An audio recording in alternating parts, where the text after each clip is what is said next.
रहस्यमयी आवाज। गांव में कुछ घर, पुराने खंडहर और एक मंदिर है। रात का समय है और हवा में हल्की ठंडक है। गांव के लोग कहते हैं, इस गांव में रात को एक रहस्यमयी आवाज सुनाई देती है। वह आवाज किसी इंसान की नहीं, बल्कि एक आत्मा की होती है, जो दिन रात मदद के लिए चिल्लाती रहती है। लेकिन कोई भी उसे नहीं सुन सकता, सिवाय उन लोगों के जिनकी किस्मत उन्हें इस आवाज का सामना करने के लिए बुलाती है। अर्जुन एक साहसी युवक है, जो खुद को शारीरिक और मानसिक रूप से चुनौती देना पसंद करता है।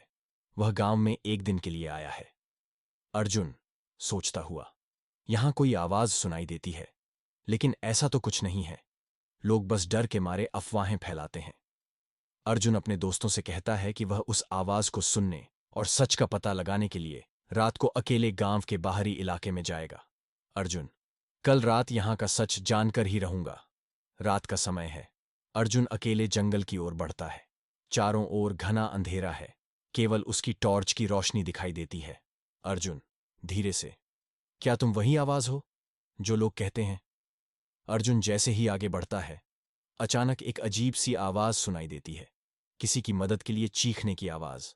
वह चौंक जाता है और आवाज की दिशा में बढ़ता है।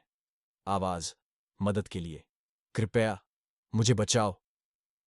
अर्जुन अपनी टॉर्च से आसपास देखता है, लेकिन कुछ भी दिखाई नहीं देता।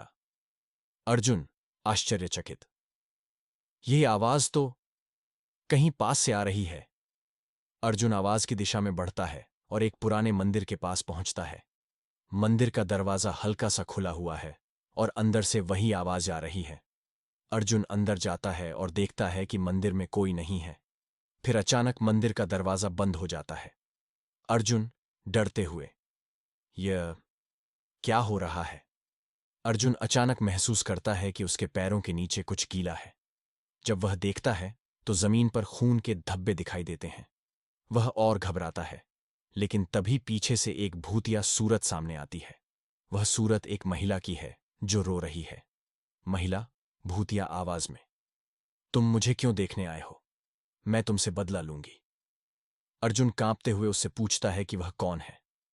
महिला की आत्मा उसे बताती है कि वह गांव की एक बहन थी, जो कई साल पहले एक हत्या के शिकार हुई थी। उसने अपराधी से बदला लेने की कोशिश की, लेकिन वह मरी नहीं। उसकी आत्मा हमेशा उसी जगह बंधी रह गई। महिला, जो तुमने सुना है वह सच है। मेरी आत्मा का शांति से विदाई पाने का एक ही रास्ता है। उसने जो अपराध किया है उसे उजागर करो।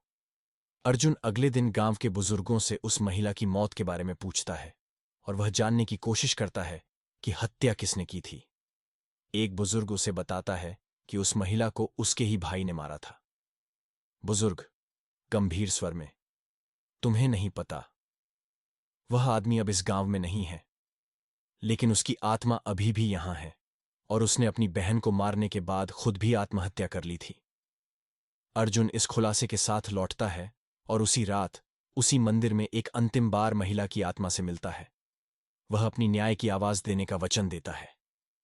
महिला धीरे से मुस्कुराती है, तुमने मेरी मदद की, अब मैं शांति से जा सकी, धन्यवाद। महिला की आत्मा रोशनी में बदलकर गायब हो जाती है और अर्जुन की आंखों में एक नया विश्वास होता है। स्क्रीन पर दी एंड दिखता है।